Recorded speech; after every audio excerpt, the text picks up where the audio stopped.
आज कोल्हापूर जिल्ह्यामध्ये महायुतीच्या वतीने लढवण्यात आलेल्या उमेदवारी आणि विशेषतः नगरपालिका नगरपंचायतीच्या निवडणुकांमध्ये एक अत्यंत चांगल्या पद्धतीचा एक निर्णायक कौल कोल्हापूरच्या जनतेने दिलेला आहे.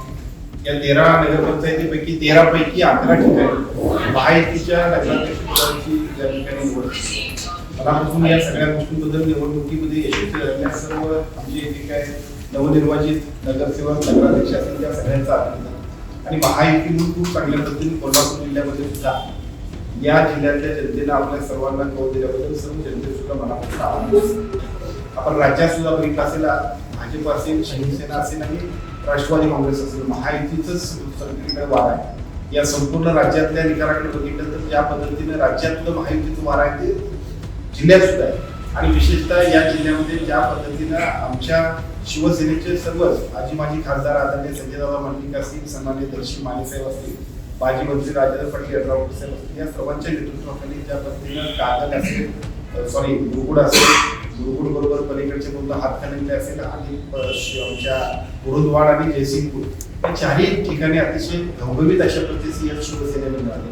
शिवसेनेच्या दृष्टिकोनातून सुद्धा या निवडणुकीनंतर विशेषतः आपल्या विधानसभेच्या निवडणुकीनंतर ज्या पद्धतीने जिल्ह्यातले यश मिळाले ते बघितल्यानंतर शिवसेना अधिक चांगल्या पद्धतीने मजबूत जिल्ह्यात होते आणि जिल्ह्यातल्या सर्व नागरिकांचा कौल शिवसेनेच्या बाजूने सुटतोय असं चित्र सुद्धा या निवडणुकीच्या निमित्तानं ईव्हीएम मशीन तेच आहे असा आरोप जो आहे तो संजय राऊतांनी केलेला आहे.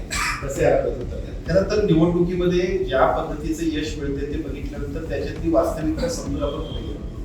आपण बघितलं असाल की ईव्हीएम आणि ह्या सगळ्या गोष्टीवरती आरोप करण्यापेक्षा वास्तविकता आणि वस्तुस्थितीवरती जर का त्यांनी बोलले तर आपण सुद्धा त्यांना सुधारणा म्हणण्यापेक्षा आपण सुद्धा त्यांनी चांगल्या पद्धतीने त्यांच्या पक्षाचं काम आपण चांगलं करू शकतो. महाराष्ट्रात आणि जिल्ह्यात सगळीकडे आपण बघितलं असेल तर तिथं खूप चांगल्या पद्धतीनं सामान्य माणसांचा विश्वास मिळवण्यामध्ये माहितीच्या सर्वच पदाधिकारी, कार्यकर्ते, नेते, आमदार, खासदार, मंत्री या सर्वांनी केलेलं काम आणि या ज्या पद्धतीचे यश मिळते पद्धतीनंतर ईव्हीएमवर दोष देण्यापेक्षा आपण आपली वस्तुस्थिती बघून आपण चांगल्या पद्धतीने काम करण्याचा संदेश घेतला तरी मला वाटतं. नुसतं कोल्हापूरच नाही तर राज्यभरामध्ये त्यामुळे भाजप आहे, शिवसेना आहे, राष्ट्रवादी आहे. कसं या सगळ्या विकासाकडे पाहतात?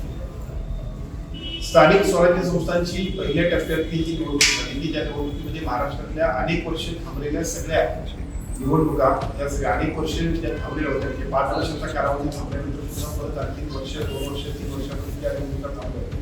त्या सगळ्याची निवडणूक लागलेल्या निवडणुकीनंतर सगळ्यांना उत्कंठ होती की कशा पद्धतीचा याचा निकाल लागतो. अपेक्षित असा निकाल की ज्याच्यामध्ये महायुतीला घवघवीत यश मिळाले आणि या सगळ्या घवघवीत यशानंतर पुढच्या होणाऱ्या महानगरपालिकेच्या आणि जिल्हा परिषदच्या निवडणुकीमध्ये सुद्धा त्याच पद्धतीने यश महाराष्ट्रातल्या संपूर्ण स्थानिक स्वराज्य संस्थांच्या निवडणुकांमध्ये सुद्धा महायुती निश्चितपणे मिळवेल अशा पद्धतीचा विश्वास सुद्धा आजच्या निवडणुकीच्या निमित्तानं संपूर्ण महाराष्ट्रातल्या सर्व आमच्या पक्षाच्या नेत्यांना, कार्यकर्त्यांना आणि जनतेला सुद्धा विश्वास या निमित्ताने निश्चितपणे विश्वास त्यांनी व्यक्त केला. कोल्हापूर पुन्हा एकदा महानगरपालिकेला याच निकालाची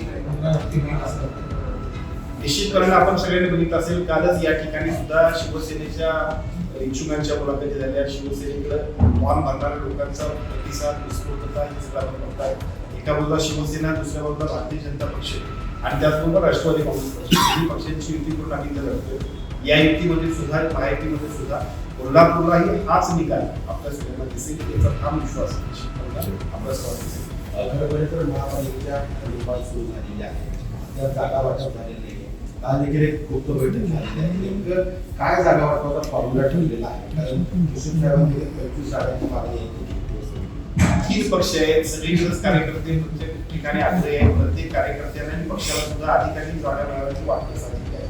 परंतु आम्हाला सगळ्यांना ज्या सूचना आहेत त्या आम्ही सगळ्यांनी ज्या पद्धतीने महायुती करून लढायचं आहे त्यामुळे जागा वाटपामध्ये जे काही कमी जास्त होईल ते सगळं आपल्याला पुढच्या टप्प्यात कळेल. फॉर्म भरायला सुरुवात होईल त्यानंतर या सगळ्या गोष्टींच्या पद्धतीची स्पष्टता येईल. तर महायुती म्हणूनच आम्ही लढणार आहोत आणि जागा वाटप महत्वाचं नाही तर निवडणुकीचा निकाल महत्वाचा आहे. मी तुम्हाला सांगतो की महायुतीचा निकाल आणि कोल्हापूर महानगरपालिकेवरती सुद्धा महायुतीची सत्ता या पद्धतीचंच काम या जिल्ह्यातल्या तिन्ही प्रमुख सुद्धा नेत्यांनी पाहिल्या पक्षाचे सर्व प्रमुख नेते सुद्धा करतात. महापालिकेबरोबर जिल्हा परिषद निवडणुकीकडे देखील लक्ष आहे. नगरपालिकेचा पहिला टप्पा आपण निश्चित ठेवूया. जिल्हा परिषदेमध्ये वाटचाल महायुतीमध्ये असणार का? महायुतीचं सरकार या राज्यात स्थापन झाल्यानंतर त्या ठिकाणी सुद्धा सर्वांनी महायुतीमधून निवडणूक करावी अशा पद्धतीचा आमच्या वरिष्ठांच्या सूचना आल्या. अगदी अपवादात्मक परिस्थितीमध्ये जिथं जमत असेल तिथं आपल्या स्थानिक पातळीवरती निर्णय घ्यावा अशी सूचना. आपण बघितलं असेल काही काही ठिकाणी इथं सुद्धा आम्हा मंडळींना आमची कसरत होती, आम्हा सगळ्यांचे प्रयत्न होते, परंतु प्रयत्नानंतर जिथं अडचण होती त्या ठिकाणी काही ठिकाणी स्वतंत्र अशा पद्धतीची सुद्धा लढाई होती. जिल्हा परिषदला सुद्धा महायुतीमधूनच लढाई करावी अशा सगळ्यांचा सल्ला आहे.